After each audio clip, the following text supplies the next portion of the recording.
اللهم صل وسلم وبارك على سيدنا محمد وعلى آله وصحبه أجمعين. يا مساء الخير على أجمل متابعين في الدنيا كلها. وحشتوني جدا جدا جدا من القصة اللي فاتت. جاية لكم النهاردة وجايبة لكم قصة قوية، قصة واقعية من القصص اللي انتوا بتحبوها. أحداثها قوية جدا جدا فوق ما تتخيلوا، وبقلم الكاتبة الرائعة صابرين علاء اللي دايما قصصها بتعجبكم. ويا ريت كمان تباركوا لصابرين على المولود الجديد، ربنا رزقها بمولود اسمه محمد.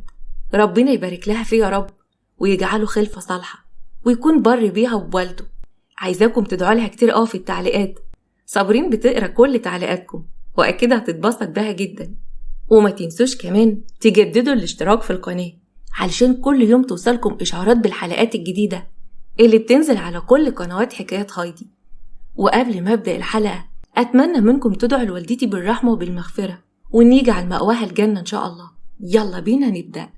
في بيت متوسط الحال عايش فيه زوجة وأم ل4 أولاد. الأم كان اسمها منال، عمرها 35 سنة، كان معاها 3 بنات وولد.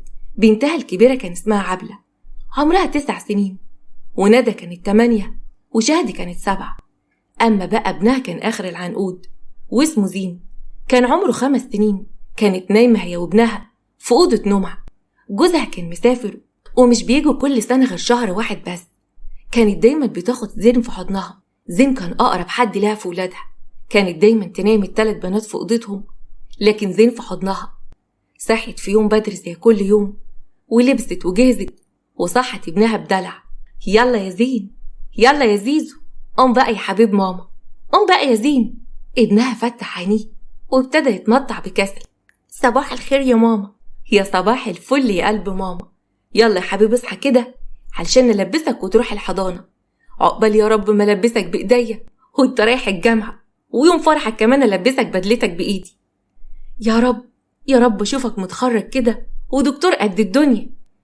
انا مش عايزة اتجوز يا ماما، انا عايزة افضل قاعد معاكي. يا حبيب قلب ماما ما تحرمش منك ابدا، انا عارفة ان انت بتحبني ومش عاوز تبعد عني. ابتدت تحضر لابنها الفطار في أوضة النوم. حطته على ترابيزة صغيرة، ودايما كانت بتعمل له اندومي لأن ابنها كان بيحبه قوي. كان كل ما يحب حاجة تجيب له منها وبكميات، ما كانتش بتقدر ترفض له طلب. يلا يا حبيبي جبت لك كمان النوتيلا اللي بتحبها. قام زين من مكانه وفضل يتنطط بفرحة: اهدى كده واقعد ساكت، احسن اخواتك البنات يصحوا ويشوفوا برطمان النوتيلا ويخلصوه. زين سمع كلام والدته وقعد على الترابيزة وابتدى ياكل، ومنال ابتدت تفرد له النوتيلا على التوست. ماما انا عايز كولا، انا بحبها قوي. بس كده يا حبيب ماما، ده انت تؤمر من عيون الاتنين. وقامت وطلعت ازازة الكولا من التلاجة الصغيرة اللي في الأوضة، كانت جايبها له مخصوص. خد يا حبيبي، خد يا قلب ماما، بالهنا والشفا. في نفس الوقت بناتها ال3 كانوا واقفين قدام باب أوضة النوم وسامعين كل حاجة، وشايفين من خلال فتحة مفتاح الباب اللي مامتهم بتعمله مع أخوهم. وطبعا كانوا غيرانين. عبلة كانت باصة بعين واحدة وهي بتقول: أخوكم خلص فطار النوتيلا والكولا. الله يسامحك يا ماما، ما بترضاش تجيب لنا الحاجات دي. ندى اختها ردت عليها: أخيرا هيلبس ويروح المدرسة، احنا كده هنتأخر. ما هو لازم هدومه تتغسل وتتكوي كل يوم، لكن ماما ما بتسألش فينا. عبلة بصت لاخواتها: خلاص يا بنات، زين لبس، يلا بسرعة نرجع أوضتنا أحسن ما ماما تحس بينا وتزعق لنا. ال3 بنات طلع يجروا على أوضتهم، وابتدت عبلة الأخت الكبيرة تلبسهم وتسرح لهم شعرهم، لأن والدتهم ما كانتش بتعمل لهم حاجة تقريبا، كانت مركزة مع زين وبس. شهد سابت اخواتها وراحت قعدت تعيط على السرير: هي ليه ماما مش بتجيب لنا حاجات حلوة زي زين؟ هو احنا مش حلوين زيه؟ ليه ماما ما بتحبناش زيه؟ اختها ندى قربت منها: ايوه ماما كده شكلها مش بتحبنا بجد. عبلة الكبيرة وقفت قدامهم الاتنين: بكرة بابا لما يرجع هيجيب لنا كل الحاجات الحلوة اللي ماما بتقعد تجيبها لزين دي. على فكرة بابا بيحبنا قوي. قعدوا ال3 بنات سوا مع بعض لغاية ما والدتهم راحت ودت اخوهم على الحضانة بعد ما جابت له من الماركت كل الشيبسيهات والاندومي اللي بيحبه. وبعدها رجعت من بره ونادت على بنتها الكبيرة: يا عبلة، انت يا زفت الطنية اللي اسمك عبلة، أيوة يا ماما، كان في شوية مواعين في الحوض غسلتهم قبل ما تلبسوا وتروح المدرسة. أيوة يا ماما، أنا صحيت بدري وغسلتهم قبل ما أصلي الفجر. طيب كويس، أهم راحوا عن دماغك، لبست اخواتك البنات وجهزت انت كمان علشان المدرسة. أيوة يا ماما، وعملت السندوتشات وحطيتهم في الأكياس، بس شهد مش عايزة تاخده، بتقول الكيس بتاعها وحش وعايزة لانش بوكس. نادت منال على بنتها بقسوة: شهد، انت يا بنت اللي اسمك شهد، تعالي هنا. شهد جت وقفت قدامها: ايوه يا ماما. جرى ايه يا ست شهد؟ ليه بقى مش عايزة تاخدي السندوتشات؟ كل العيال بياخدوا السندوتشات في بوكس كده ومعاهم تفاح وخيار وعصير، مامتهم بتعمل لهم لانش بوكس كبير خالص، لكن انت بتحط لنا بس سندوتش صغير وفي كيس، فبفضلوا يضحكوا عليا. بقولك ايه يا بت، ما تبصيش لغيرك. ايه رأيك بقى ان انت مش هتاخدي السندوتش النهارده كمان؟ هخليكي كده تجوعي علشان ما تتبطريش على النعمة وتقعدي تبص لزمايلك. اشمعنى زين يعني؟ هو انت جايبه له لانش بوكس وبتفطريه حاجات حلوه وبتديله حاجات كتيره قوي؟ يا ساتر يا رب، اعوذ بالله، قل اعوذ برب الفلق من عينيك يا مفتريه. انت يا بت عايزه تقر على اخوك في وشي كده؟ اخوك لسه صغير يا اللي تنشك في قلبك. امشي يا بت غوري من وشي. وبالفعل عبلة اخدت اختها وطبطبت عليها وحطت لها من اكلها في الشنطه بتاعتها، وعبلة اخدت اخواتها الاتنين وراحوا هما التلاتة على المدرسة. لكن منال فضلت قاعدة في البيت وما كانتش بتوصلهم. وبعد كام ساعة لبست وجازت وراحت جابت ابنها من الحضانة. أما عبلة بعد اليوم الدراسي هي اللي بتجيب اخواتها البنات من المدرسة. دي كانت حياتهم كل يوم. منال كانت بتهتم بزين وبس، لكن كانت رامية حمل البنات على البنت الكبيرة اللي يا دوبك كانت 9 سنين. أما في شقة قدام شقة منال كانت بتاعت حماتها وعايشة فيها أخت جوزها اللي لسه ما اتجوزتش، كان اسمها سحر وعمرها 30 سنة. اتأخرت في الجواز لأنها كانت مريضة وبتاخد علاج دايما. الناس كلهم في المنطقة كانوا بيشفقوا عليها وما كانش حد بيتقدم لها خالص، لغاية ما أخيرا جالها واحد من بره المنطقة، بس ظروفه كانت أقل من ظروفها بكتير. كان بيشتغل سواق ميكروباص. سحر كانت واقفة قدام المراية وبتلبس وبتجهز علشان تنزل مع خطيبها. وبعد ما لبست قعدت على السرير وكلمت ناصر أخوها: أيوة يا ناصر، عامل إيه يا حبيبي؟ أنت كويس؟ كويس أوي يا سحر، طمنينا عنك، أنت اللي عاملة إيه؟ وصحتك عاملة إيه دلوقتي يا حبيبتي؟ بتشتكي من أي تعب ولا حاجة؟ لا يا ناصر تسلم، الحمد لله يا حبيبي، ما بقيتش أشتكي من أي تعب. طيب كويس، عمرو خطيبك ده كويس معاكي؟ الحمد لله. بقولك ايه، احنا هننزل النهاردة نشتري الأجهزة الكهربائية، ما تستني يا بنت لما ارجع من السفر وانزل معاك واجيب لك انا الأجهزة بنفسي علشان اجيب لك حاجة نظيفة. مفيش داعي، عمرو يعرف واحد صاحبه لسه فاتح معرض جديد وبيقول عامل خصومات، عايزين نلحق العروض. كنت متعشمة يعني ان انت تديني مبلغ من معاك انزل اشتري بيه الأجهزة الكهربائية النهاردة. يا حبيبتي فلوس الدنيا كلها تحت رجليكي، بس انت كده كان لازمك راجل يقف معاكي. تحب اكلم مختار ابن عمنا يجي معاك يا سحر؟ لا مش مستاهله خالص، انت عارف ان عمرو هيتكسف منه مش هيبقى واخد راحته. خلي بالك هو مش هيجيب حد تابعه معاه. ماشي اللي تشوفيه. عامة عدى على منال دلوقتي وخدي منها فلوس، انا هتصل بقى واقول لها تديكوا كل الفلوس اللي انت عايزاها. وبالفعل ناصر قفل مع اخته واتصل بمراته منال ووصاها ان هي تدي لاخته اللي هي عايزاه. منال كانت متضايقه جدا بس ما قدرتش تتكلم. وبعد شويه راحت سحر وقابلت خطيبها عمرو واتفاجئت ان والدته رايحه معاهم، على الرغم ان قال لها ما تجيبش اي حد. خطيبها كان عمره 35 سنه، امه بقى الست كوثر كان عمرها 60. بعد ما سلمت عليهم مشوا سوا. هو انت مش قلت ان انت مش هتجيب حد معاك؟ هو انا يعني جبت حد غريب؟ دم عادي مش غريبة يعني، بس احنا اتفقنا ان احنا مش هنجيب حد معانا علشان يعني ما نشتتش اختيارنا. وفجأة قربت منها كوثر: هو انتوا الاتنين بتتودودوا على ايه؟ مالكم سايبيني كده وماشيين في جنب لوحدكم؟ ها ابدا ياما، احنا بس بنفكر نروح انهي معرض. إلا قوليلي يا سحر يا حبيبتي، هو أنت معاكي فلوس قد إيه بالظبط علشان نبقى عارفين وإحنا بنختار الأجهزة؟ ما تقلقيش يا طنط، هنختار براحتنا. أنا معايا 100,000 جنيه، وأخويا قال لي لو محتاجة أكتر هبعتلك. كوثر بحلقت لابنها وعينها زغللت. طيب حلو قوي، انت كده هتجيبي كل حاجتك، بس بقولك ايه، الأسعار غالية، خليكي في الحنين شوية.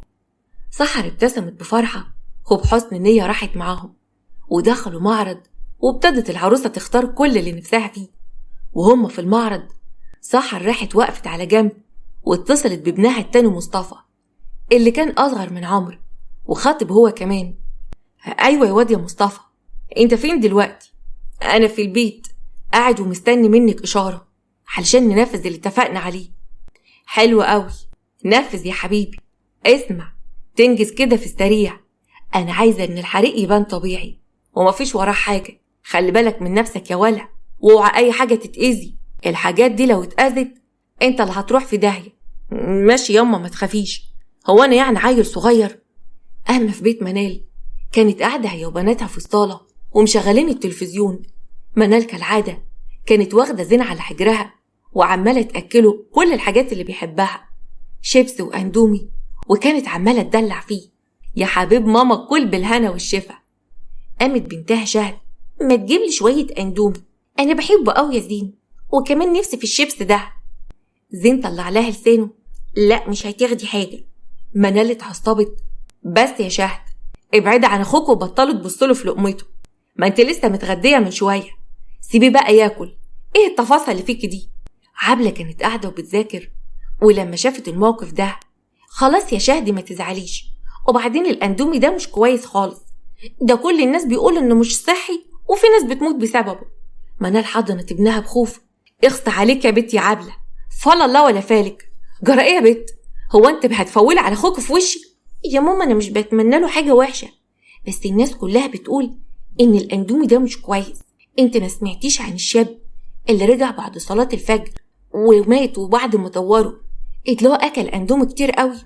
ده كانت نازله على النت يا ماما. اسكتي يا بنت، اسكتي خالص وما تحكيليش اي حاجه، خليكي في مذاكرتك. زين وشه اصفر وبص لامه، انا بطني بتوجعني يا ماما. وبعد شويه الولد ابتدى يسخن ويعرق ولونه كان اصفر جدا. منال ابتدت تخبطه على وشه وخدوده. لا يا زين، انت كويس يا حبيبي، رد عليا، مالك يا حبيب ماما؟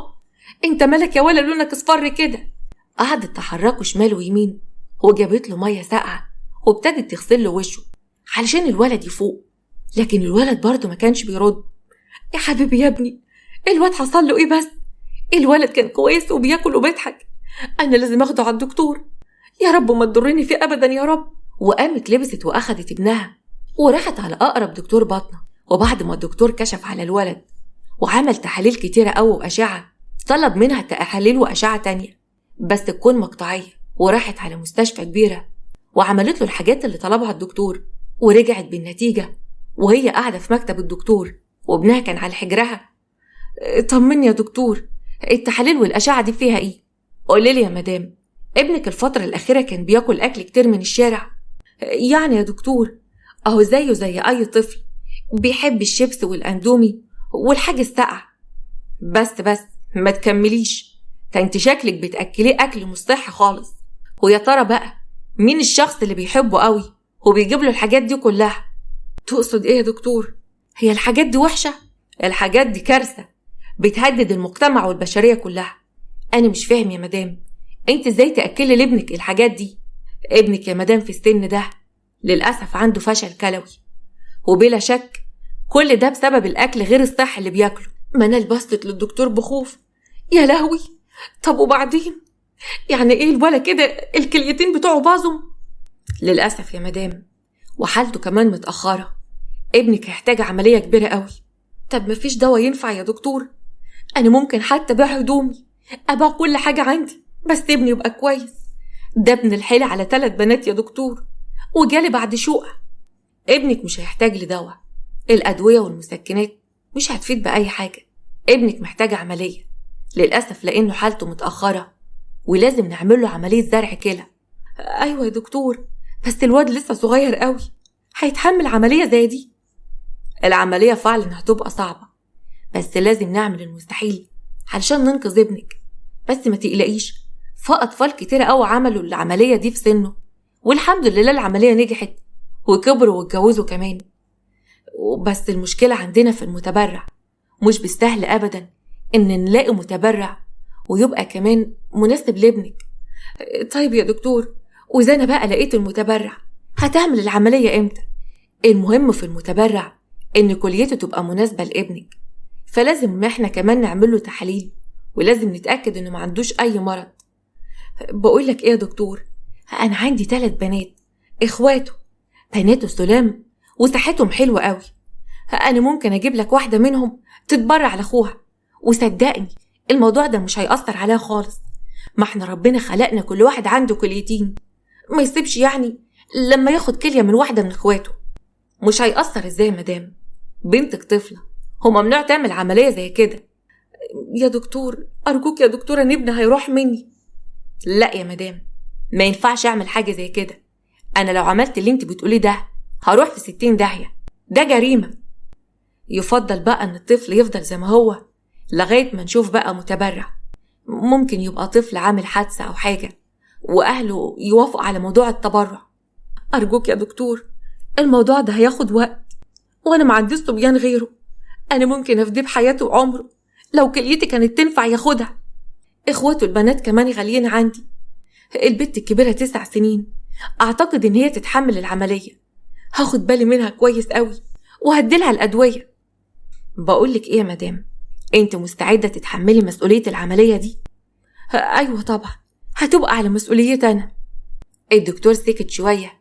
طب بصي، أنا هكتبلك على تحاليل تعمليها لبنتك، ونشوف إذا كانت كليتها هتبقى متوافقة معاه ولا لأ، وبعد كده أنا وإنت نتفق. بس الاتفاق ده هيبقى من بره.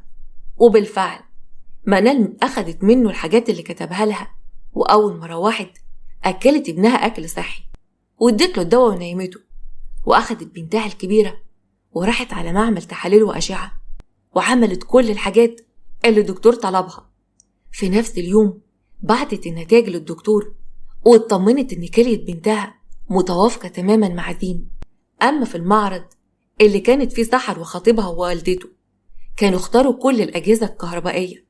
سحر دفع التمن كل حاجة، وفجأة عمرو خطيبها بتجيله مكالمة من مصطفى أخوه.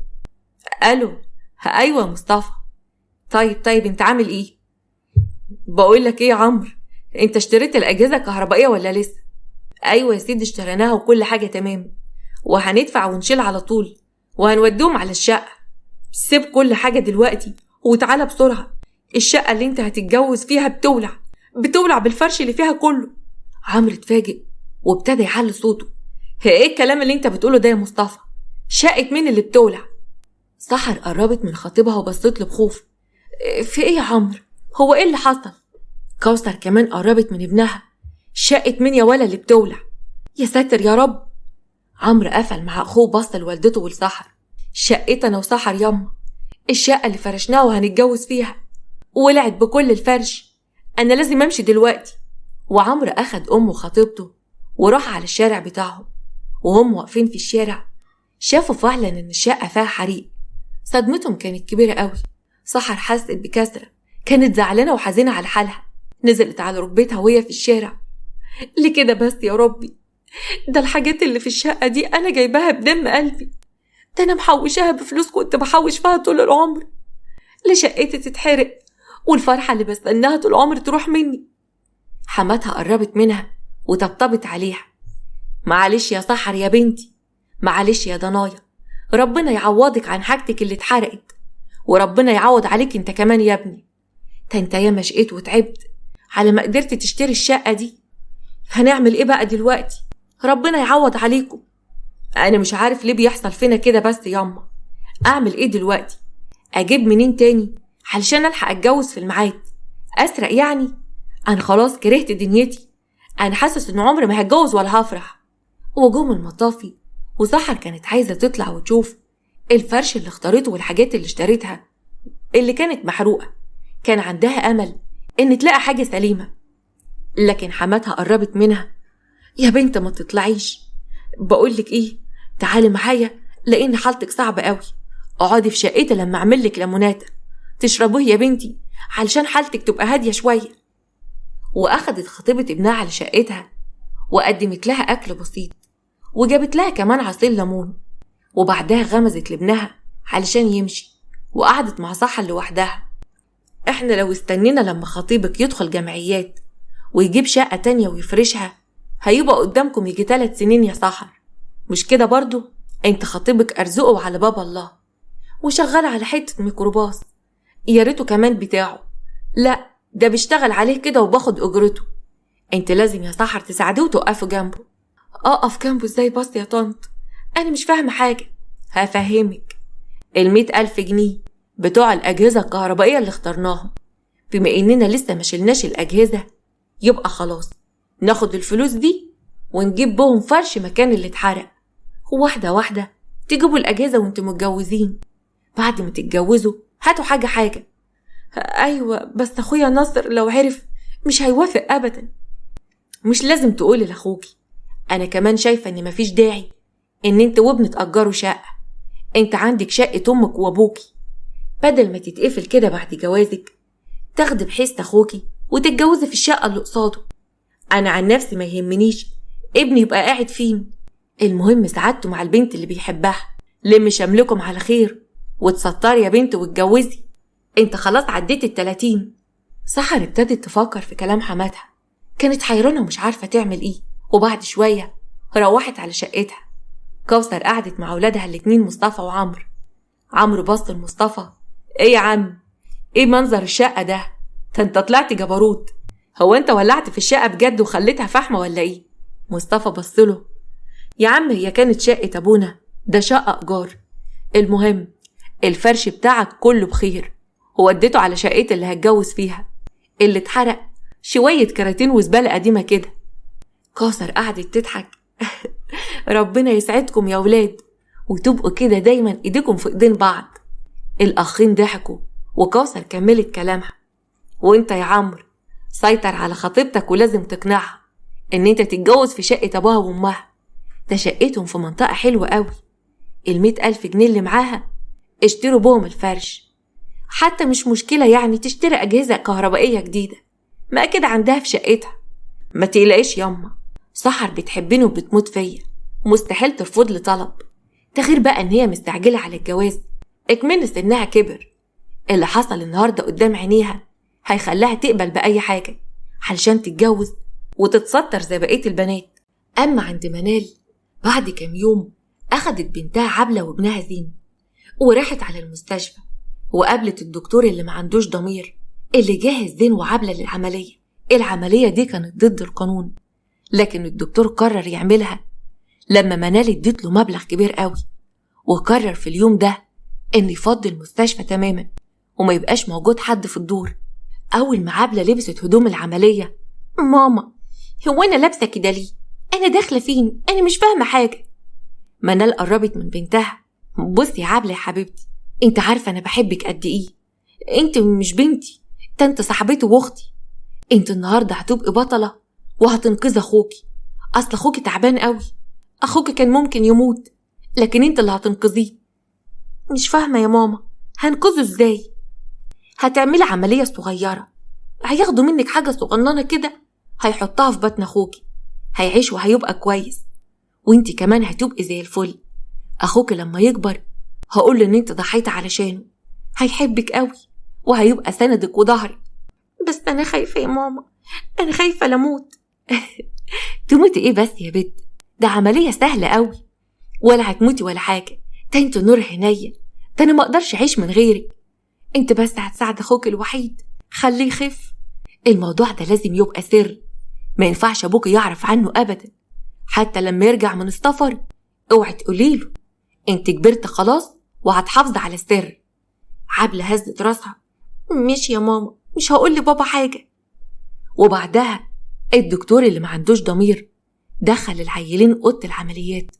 منال كانت واقفة بره وبتدعي من كل قلبها ان العملية تنجح وتنقذ ابنها.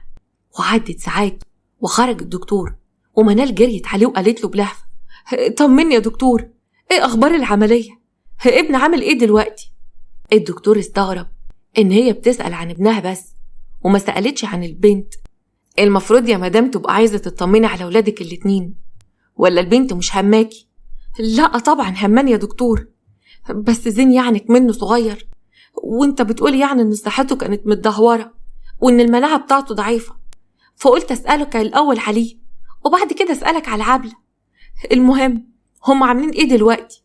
الحمد لله يا مدام، العملية نجحت، لكن بنتك تعبانة شوية، هيحصل لها شوية مضاعفات بسبب الكلية اللي اتاخدت منها. لازم تهتم بيها كويس قوي، وتهتم بها فترة العلاج، وما تخليهاش تبذل أي مجهود، لأن العملية اللي عملتها مستاهلة وبنتك صغيرة. وزي ما قلتلك العملية اللي أنا عملتها دي لو حد عرف بيها أنا وإنت هروح في 60 داهية وهنتحبس، لأن دي طفلة وما كانش ينفع تعمل عملية. ما تقلقش يا دكتور، صدقني محدش في الدنيا هيعرف، لأن أنا هبقى مسؤولة زيك. طيب أنا أقدر أخدهم وأمشي من هنا إمتى؟ مش قبل ما يعدي 48 ساعة. خلي بالك انت لازم تهتم بالجرح قوي علشان يلموا في أسرع وقت. وكمان يا مدام ما تنسيش تدفعي بقية الفلوس. تمام؟ حاضر يا دكتور، ما تقلقش، أنا عارفة حسابك وهحول لك عليه بقية الفلوس، ولا من شاف ولا من دري. الدكتور ضحك وسابها ومشي. وبعد كام يوم منال رجعت هي وولادها على البيت. في الكام يوم دول كانت بتودي بناتها الاتنين شهد وندى على حضانة بعد المدرسة وتاخدهم آخر النهار. وأخيرا رجعوا على البيت، وهم طالعين على السلم كانت عبلة تعبانة قوي. أنا مش قادرة أطلع السلم يا ماما، شيليني. منال كانت شايلة زين. هو أنت مش شايفاني شايلة أخوك برضو عامل عملية زيك، أنت كبيرة وشحطة وتتحملي، لكن أخوك لسه صغير. عبلة كانت ماسكة في جلابية أمها وبتتسند عليها علشان تقدر تطلع على السلم، لكن منال خذلتها وشدت العباية من إيديها ومهمهاش البنت. كان كل اللي يهمها إن زين بس اللي يوصل لسريره وتنيمه وتطمن عليه. ندى وشهد كانوا شايفين اللي حصل لأختهم، بسرعة جريوا عليهم وسندوها وطلعوا لغاية ما وصلوا على سريرها. كانوا زعلانين قوي على عبلة وزعلانين على تعبها، وكانوا صغيرين ومش فاهمين ايه اللي حصل لأختهم. أنا مش فاهمة ايه اللي حصل لك يا عبلة، انتوا كنت خارجة من هنا كويسة قوي. وشهدي كمان رفعت التيشيرت وشافت الجرح اللي كان في بطن أختها. ايه ده؟ ايه اللزقة اللي على بطنك دي؟ عبلة نزلت هدومها بسرعة. مالكيش دعوة يا شهد، أنا تعبانة شوية وهخف، ما تقولوش أي حاجة لبابا، بابا لازم ما يعرفش أي حاجة، لازم توعدوني. إزاي بس؟ بابا لازم يعرف إن انت تعبانة انت وزين علشان يجي من السفر، محدش يقول لبابا حاجة علشان خاطري. وفجأة دخلت منال الأوضة وبرقت لبناتها وبصوت عالي.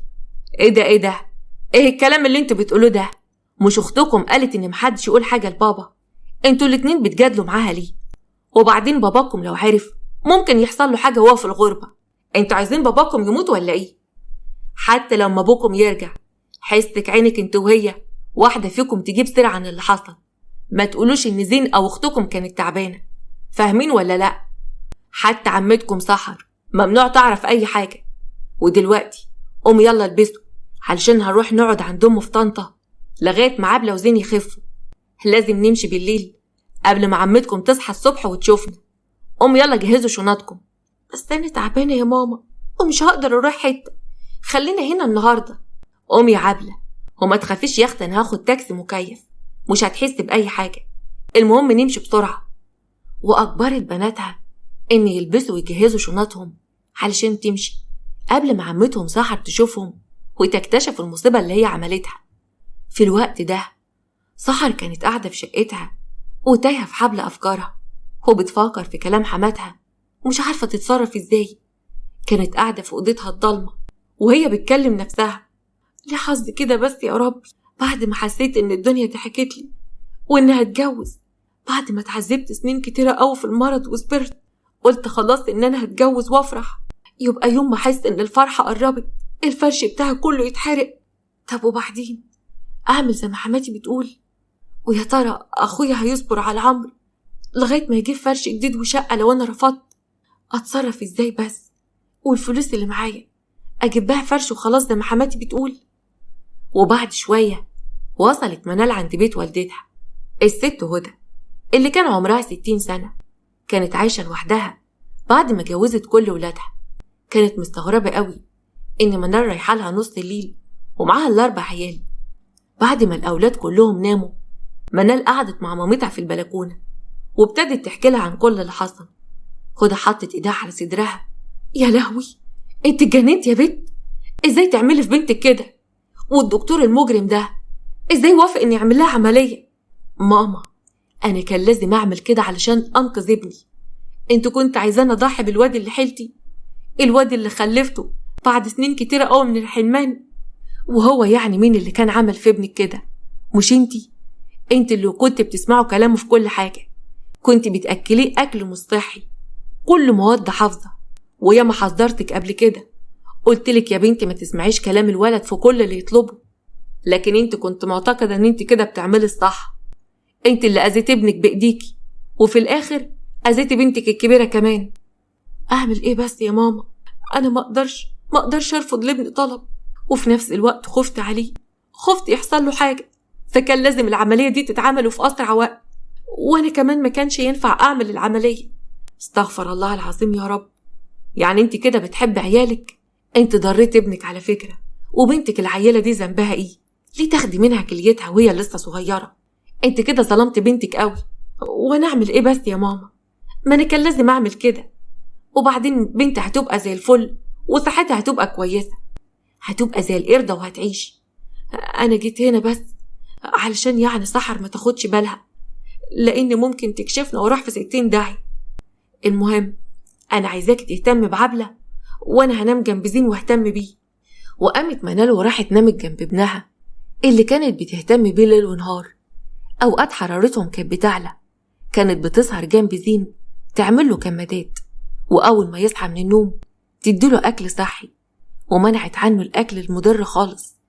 وفي نفس الوقت كانت مهملة في عبلة جامد، كأنها مش عاملة نفس العملية. وكل يوم بنتها كانت بتضعف عن اليوم اللي قبله. وفي يوم صحيت من النوم ولقت بنتها بتتألم. عبلة كانت بتصوت، كان عندها مغص شديد. الحقيني يا ماما، الحقيني. صحي اخواتها الاتنين وقربوا منها. مالك يا عبلة، انت كويسة؟ انا تعبانة قوي، انا حاسة ان انا هموت، الحقوني، صحوا ماما تاخدنا على المستشفى.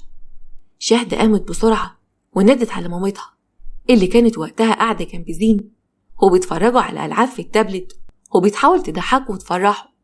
شهد دخلت جري. الحق يا ماما، عبلة تعبانة قوي وبتعيط وبتقول ان بطنها بتوجعها. منال اتنهدت وقالت بعدم اهتمام. ما يصيبش، هتبقى كويسة دلوقتي، ما هي كل شوية بتشتكي من حاجة، خلاها تاخد مسكن وتقعد ساكتة، وانا هكلم الدكتور بالليل ونشوف التعب ده بسبب ايه بالظبط. شهد زعلت وجريت بسرعة وراحت عند جدتها هدى اللي كانت في الوقت ده نايمة. يا ستي اصحي يا ستي، عبلة اختي تعبانة قوي، ارجوك قومي شوفيها. قامت هدى من نومها. خير يا حبيبتي، يا رب عدها على خير، يا رب سلم. وقامت الست هدى وراحت على أوضة البنات، قربت من عبلة وحطت ايدها على جبينها. لقت البنت حرارتها عالية قوي، طبطبت عليها. معلش يا بنتي، ربنا يهون عليكي، انا تعبانة قوي، انا هموت يا ستي، خديني عند الدكتور. حاضر يا ضنايا، اتسندي عليا وخليني اخدك عند اقرب دكتور. وهدى اخدت حفدتها وطلع من الأوضة. في الوقت ده خرجت منال. راحة فين يا ماما الساعة دي؟ الوقت متأخر قوي. انت مش شايفة بنتك عاملة ازاي يا منال؟ بنتك عينها دخلت لجوه ووشها اصفر زي الليمونة وحرارتها عالية جدا. انا مش مطمنة، انا خايفة للبنت يحصل لها حاجة من ساعة ما عملت العملية دي، وبنتك صحتها في النازل. يا ماما الدكتور هيقولك ايه يعني؟ هيقولك ان دي مضاعفات العملية، وممكن كمان الدكتور ده يبلغ عننا ويودينا في 60 داهية. خلاها هنا، انا هديها حباية مسكن وهتبقى كويسة، لكن ما توديهاش لدكتور، ارجوك يا ماما، انا مش ناقصة مشاكل. واخدت البنت على الأوضة لانها كانت خايفة تاخدها لدكتور غريب وتتعرض للمساءلة القانونية، لانها عارفة ان هي عملت مصيبة، واديتها مسكن على الرغم ان هي عارفة ان ده غلط. تاني يوم الصبح جم يصحوا البنت، لقاها اتوفت. منال اتصدمت من اللي حصل، أمها بصت لها بلوم وعتاب وقعدت تلطم على وشها. موتت بنتك يا منال؟ استريحت لما بنتك راحت؟ حسبي الله ونعم الوكيل فيكي. مبسوطة دلوقتي وضميرك مستريح لما فديت الواد بالبيت؟ منال بصت لمامتها وعيطت. لا يا ماما، أنا مش مبسوطة. هتبسط ازاي بس وبنتي راحت مني؟ أنا خسرت بنتي الكبيرة وما كنتش عارفة إن الأمور هتوصل للدرجة دي. لازم جوزك يرجع من السفر، الوضع ده ما ينفعش يتسكت عليه. منال خافت من كلام أمها. أبوس إيدك يا ماما، أبوس إيدك ما تحكيش لناصر أي حاجة. أنا عملت كده علشان أحمي زين ابني الوحيد. ولا نسيتي لما جوزي كان عاوز يتجوز عليا علشان يخلف الولد؟ أنا بنتي الله يرحمها خدت على قد عمرها وماتت، وربنا يبارك لي في البنتين والولد.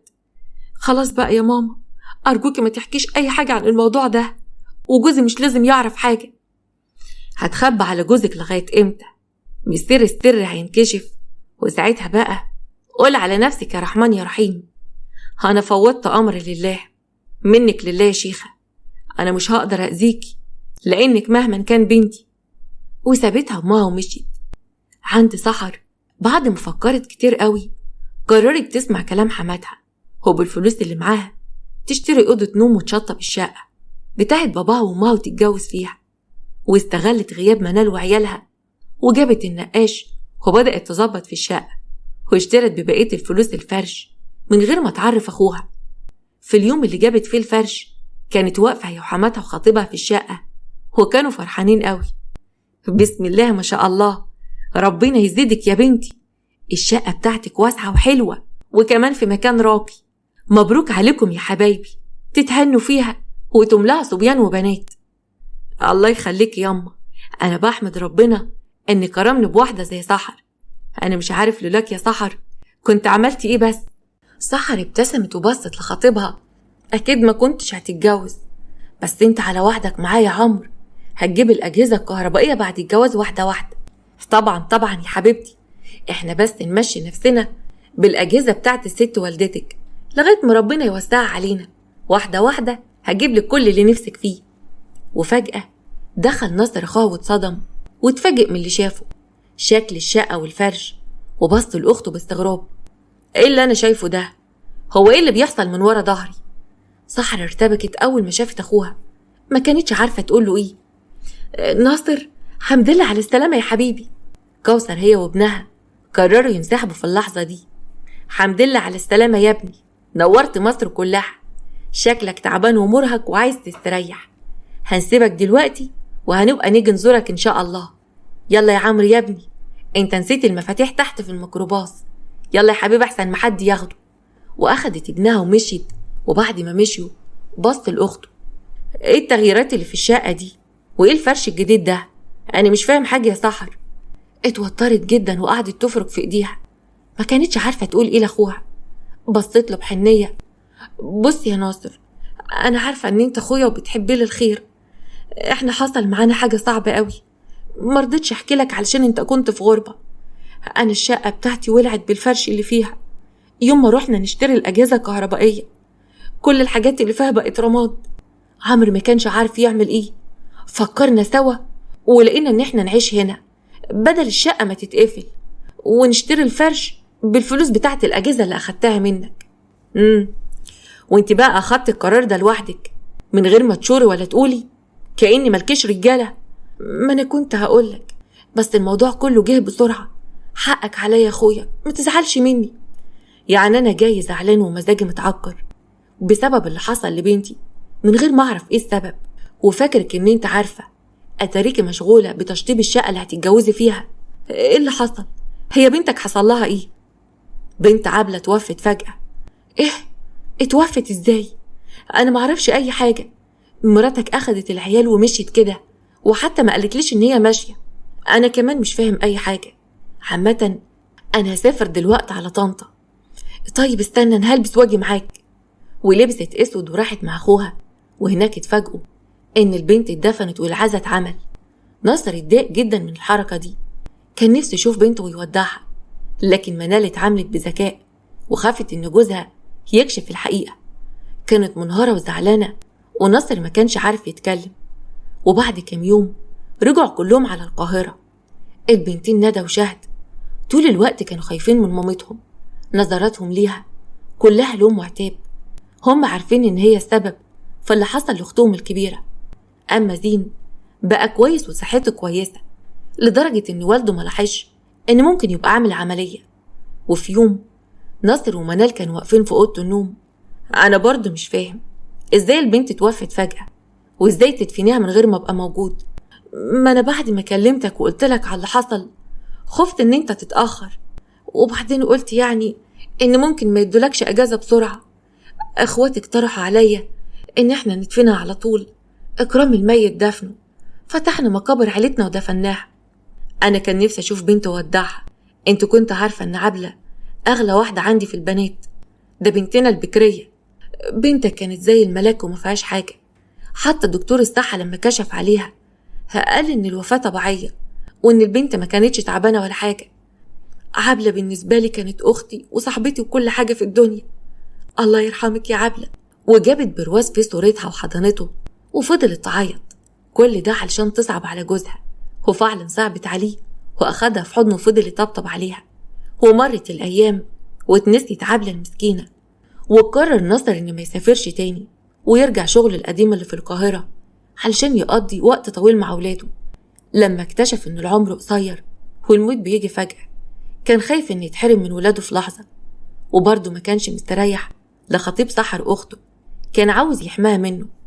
ومرت الايام واتجوزت سحر من عمرو في شقة اهلها.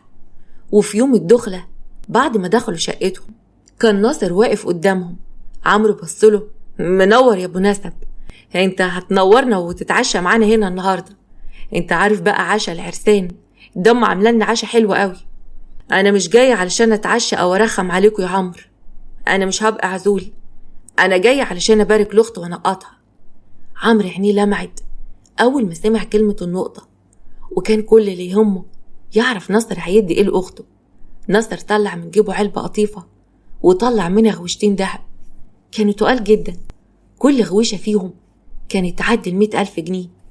عمرو بصلهم وعينيه كانت بتلمع. ناصر لبس اخته الغوايش: من زمان وانا بعتبرك بنتي، انا اديتك جوهرة يا عمرو، لازم تحافظ على اختي. هي طبعا طبعا يا ناصر، هو انت هتوصينا على مين؟ ربنا يسعدكم ويهنيكم. وسابهم ناصر ومشي. وبعد ما مشي ناصر سحر باست الغوايش: الله يا حبيبي يا ناصر يا اخويا، ربنا ما يحرمني منك ابدا. عمرو قرب منها ومسك ايديها: والله اخوك ده كله ذوق، تفتكري الغوايش دي تعمل كام جرام؟ كل غويشة اكيد معدية 20 جرام، ده تقال قوي. انا هدخل بقى اغير هدومي. يا ريت، علشان في مفاجأة حلوة محضرها لك. مفاجأة؟ مفاجأة ايه؟ هنلحق الصيف قبل ما يمشي وهوديكي اسبوع السخنة. فرحت من قلبها. وعدى حوالي اسبوع وابتدت سحر تجهز شنط السفر علشان يسافروا العين السخنة. وبنات اخوها عرفوا وراحت شهد وندى على اوضة ابوهم. كان وقتها ناصر بيصلي، فضلوا واقفين ومستنيين لغاية ما خلص الصلاة. قربوا منه: تقبل الله يا بابا. منا ومنكم يا حبايبي. انتوا بقى جايين عايزين ايه؟ ما بتدخلوش الدخلة دي الا اذا كنت عايزين حاجة. احنا جايين علشان عايزين نطلب منك طلب. اتفضلي يا ست اللمضة، عمته سحر هتروح السخنة هي وجوزها، ودينا احنا كمان مصيف معاهم. معلش يا حبايبي، مش وقت مصيف دلوقتي، يعني احنا ظروفنا وحشة والدنيا متلخبطة بعد اللي حصل لاختكم عبلة. مش عارف، طالما نفسكم تطلعوا مصيف ما عنديش مانع. وفجأة دخلت منال: انتوا قاعدين هنا ليه؟ ايه اللي جابكم هنا؟ البنات اتوتروا ورجعوا لورا، وناصر استغرب قوي ان البنات كانوا بيتجنبوا امهم وبيخافوا منها. في ايه يا بنات؟ انتوا خايفين من ايه؟ هيخافوا مني ليه بس يا ناصر؟ هو انا يعني كنت بعض؟ يلا يا حلوة منك ليها، روح على اوضتكم. البنتين مسكوا ايدين بعض وخرجوا. في ايه يا ناصر؟ البنات كانوا عايزينك في ايه؟ انا ما بحبهمش يدخلوا الاوضه هنا. يا ستي يعني هم عملوا حاجه؟ ما الاوضه زي الفل اهي، اشمعنى زين بقى قاعد هنا ليل ونهار؟ المهم البنات كانوا عايزين يطلعوا مصيف. مصيف ايه وزفت ايه؟ مش كفايه اللي احنا فيه؟ انت عايز الناس يقولوا علينا ايه بس؟ انا ما يهمنيش كلام الناس، المهم حاله بناتي النفسيه. الفترة اللي فاتت البنات كانت حالتهم وحشة قوي. أنا حابب أعوضهم وأفرحهم. جهزوا الشنط وهنسافر. طب هنسافر مع العرسان؟ ما يبقى لناش علاقة بيهم، هنبقى بعيد عنهم. وفعلا كلهم طلعوا العين السخنة مع بعض. عمرو طبعا كان متضايق، مع إن ناصر طول الوقت كان بيبعد عنهم. وفي يوم صحي يتسحر من النوم وهم في المصيف، ولقت جوزها واقف قدام الدولاب وفاتح علبة الغوايش. قامت سحر وهي مخضوضة: انت بتعمل ايه يا عمرو؟ في نفس الوقت على البحر ناصر خرج هو وعياله من الشاليه، والبنات كانوا لابسين مايوهات ونزلوا المية وهم فرحانين. ناصر بص المنال: ده قعدة البحر دي حلوة قوي، محتاجة مكرونة وبانيه. خش اعمل لنا حاجة كده ناكلها، وحمري حتتين بانيه حلوين. يا اخويا انت فايق ورايق، انا عارفة ان سفر المصيف ده هيجي على دماغي. وبالفعل دخلت تعمل الاكل، والبنات كانوا في البحر، وزين قاعد جنب والده. ايه يا زين، انت لابس ترنج ليه يا حبيبي؟ ما تنزل يلا، هانزل البحر زي اخواتك. بس انا خايف لماما تزعل مني. هتخاف لا تزعل ليه بس؟ امال احنا جايين نصيف ليه؟ عشان نقعد على الشط؟ وابتدى يقلع ابنه، واتصدم لما شاف الجرح اللي عنده في الجنب. وقف قدام ابنه متنح ومبلم، ما كانش عارف يعمل ايه. تفتكروا ناصر هيكشف اللي مراته عملته بسبب الجرح؟